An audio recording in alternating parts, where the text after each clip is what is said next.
ঘরোই ঠিকা স্বাস্থ্য কর্মচারী সংঘ গঠিত जिलास्तरीय बैठक अनुष्ठित नुआपड़ा जिला गड़फुला पंचायत कार्यालय घरोई ठिका डाक्तरखाना कर्मचारी जिलास्तरीय बैठक अनुष्ठित हो जाइछि। जिलार समस्त डाक्तरखानार सिक्यूरीटी गार्ड ठारू नहीं हाउसकीपिंग कर्मचारी एटेंडेंट घरोई ठिका कर्मचारी माने जोग देइथिले।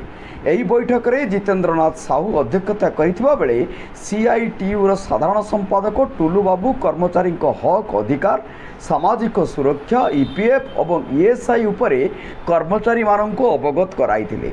मुख्यतः 4 गोटी विषय उपरे आलोचना होई दरमा ठीक समय रे प्रदान, ईपीएफ योजना कर्मचारी को लागू, ईएसआई कार्ड प्रदान, ओडिशा सरकार को दैनिक मजूरी हिसाब से दरमा वृद्धि होई दाबी करिसेंती। आसंता दिन में दाबी नहीं सरकार उपस्थापन पर निष्पत्ति होईछि। जिला डाक्तरखाना कर्मचारी संघ नामकरण करिसेंती।